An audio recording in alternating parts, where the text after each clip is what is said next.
Olá, amigos do Estratégia Concursos. Aqui é o Herbert Almeida, este é o projeto de 100 dicas para o TRE de São Paulo e hoje nós vamos falar sobre a descentralização e a desconcentração administrativa.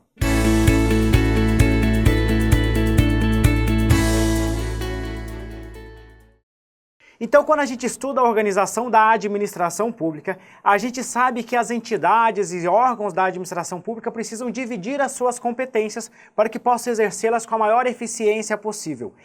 Basicamente, essa forma de organização envolve os princípios que a gente chama da descentralização e da desconcentração administrativa, por meio do qual a atividade administrativa poderá se dividir entre pessoas jurídicas distintas ou entre órgãos diferentes.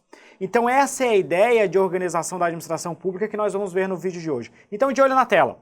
Tratando então da descentralização e da desconcentração, que são formas de organização da administração pública.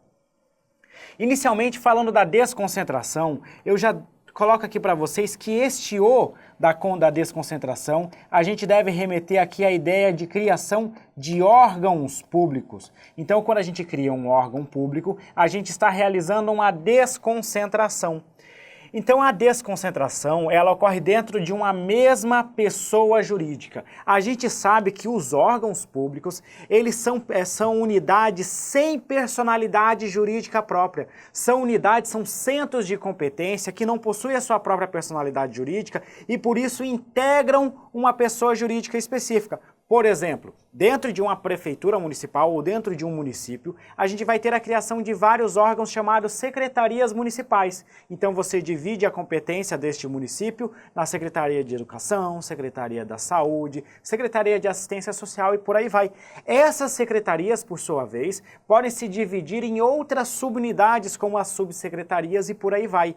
Então todas as secretarias integram a pessoa jurídica que é o município. Da mesma forma, no âmbito da União, a gente tem lá a divisão da União ou do Poder Executivo em vários ministérios. Cada ministério desse é um órgão administrativo que integra a pessoa jurídica chamada União. Então a gente vai ter os ministérios. Dentro dos ministérios nós teremos vários órgãos. Por exemplo, lá no Ministério da Fazenda a gente vai ter a Secretaria da Receita Federal, que é um órgão do Ministério da Fazenda, que por sua vez é órgão da União. Voltando para a tela.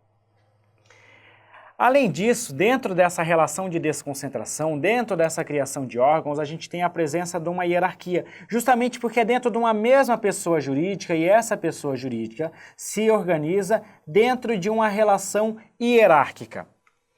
Além disso, a gente costuma dizer que a desconcentração é uma técnica administrativa, é um meio de aceleração, de aumento da eficiência da administração pública. Por fim, ainda sobre a desconcentração, a gente sabe, conforme eu já falei aqui em cima, que é o meio que dá origem aos órgãos públicos. Além disso, a gente tem aqui a chamada classificação da desconcentração. A desconcentração ela pode ocorrer em razão da matéria, ou seja, a gente vai ter lá um Ministério da Saúde, um Ministério da Educação, um Ministério da Previdência. Cada órgão deste vai ser dividido em relação à matéria que desempenha, a área de atuação. A gente vai ter também a desconcentração por hierarquia. Essa desconcentração por hierarquia é quando a gente tem aqui a presença do nosso controle hierárquico entre os órgãos. Lá em cima a gente teria o Ministério, abaixo do Ministério a gente teria uma superintendência, abaixo da superintendência uma delegacia e por aí vai indo.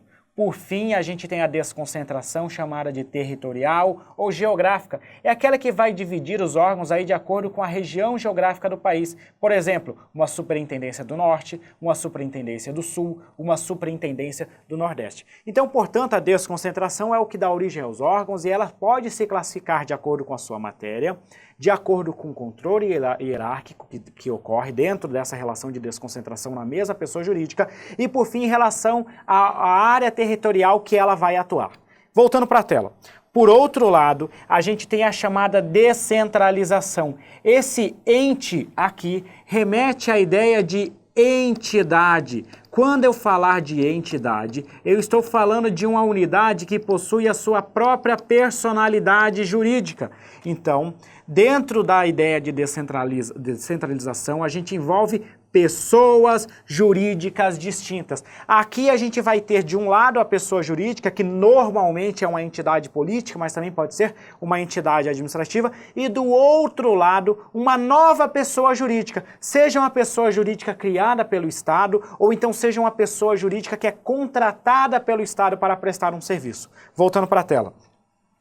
Então, como a gente tem aqui a presença de pessoas diferentes, não existe hierarquia, existe apenas tutela, existe fiscalização, existe também o que a gente chama de vinculação para fins de controle finalístico. A ideia de descentralização remete à especialização, veja só. Quando a União cria uma autarquia para atuar na área da Previdência Social, a União quis criar uma pessoa jurídica separada, com autonomia, com maior independência em relação ao ente central, para que atue numa área específica, especializada. Voltou para a tela. Por fim, a gente pode dizer então que a descentralização dá origem aos entes ou aos delegatários de serviços públicos. Quando a gente fala aqui de entes, eu estou falando especificamente de entes administrativos. Ou ainda eu posso dizer para vocês que a descentralização é o que cria, é o que dá origem às nossas entidades da administração indireta do Estado. A descentralização ela pode ser classificada em descentralização por serviços, também chamada de por outorga, técnica ou funcional. Isso tudo aqui é a mesma coisa, tudo uma forma diferente de chamar a mesma classificação. Essa descentralização por serviços, outorga, técnica ou funcional, ela depende sempre de lei, e esta lei vai criar uma entidade que forma a chamada administração indireta, que em geral envolve inclusive a titularidade da prestação do serviço. Veja só, quando a União criou as agências reguladoras, Anatel, Anvisa e por aí vai, a União fez uma descentralização e criou autarquias para atuar em áreas específicas e outorgou a essas entidades novas tanto a titularidade, até mesmo a competência para executar um serviço, por exemplo, de telecomunicações. Voltando para a tela. Já a descentralização por colaboração ou por delegação é aquela que envolve as nossas concessionárias ou permissionárias de serviços públicos, ocorrendo por meio de ato administrativo ou contrato de delegação. Então aqui na descentralização por colaboração ou por delegação, a gente tem as nossas concessionárias de serviços públicos. Por exemplo, lá no âmbito do serviço de telecomunicações, a gente tem a Oi, a gente tem a Vivo, a gente tem a TIM, a gente tem a Claro e por aí vai. Todas essas aqui são pessoas, são empresas que prestam serviços por meio de colaboração, por meio de delegação do Estado. Então essas empresas privadas que prestam serviço por meio de colaboração com a administração pública, elas envolvem essa ideia de descentralização por colaboração, a descentralização por delegação, que não envolve a delegação da titularidade, mas apenas a delegação da execução do serviço. Voltando para a tela, por fim a gente tem a descentralização territorial ou geográfica, que é aquela que dá origem aos territórios federais. Hoje a Constituição Federal possui a previsão da criação dos territórios federais. Atualmente a gente não possui nenhum território no âmbito nacional, mas se em algum momento for criado um território, essa criação ocorrerá por meio da descentralização territorial ou geográfica. Beleza? Então agora a gente pode começar aqui a ter uma ideia de como funcionam as questões. Antes, porém, eu só quero trazer mais uma informação para vocês.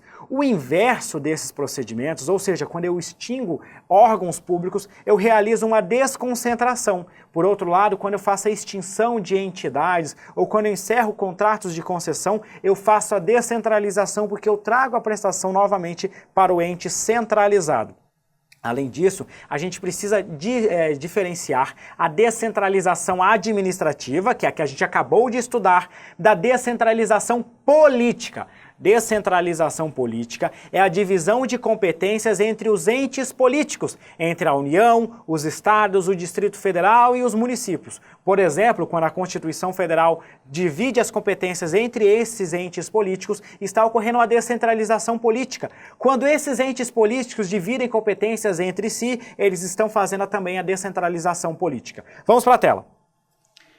Então agora a gente pode ver uma questão aqui da FCC, uma questão de 2015 do TRT da 9ª região, que diz: representa o mecanismo de descentralização por serviços. A descentralização por serviços também é chamada de descentralização técnica, de descentralização por outorga, de descentralização também funcional. Então vamos lá.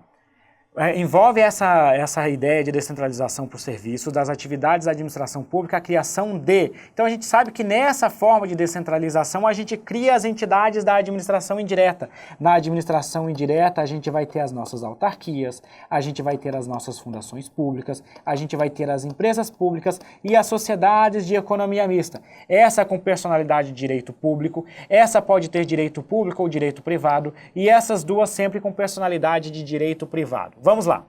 Empresa pública, em que parcela da atividade do poder central é repassado a ente despersonalizado para que o exerça em regime de direito privado,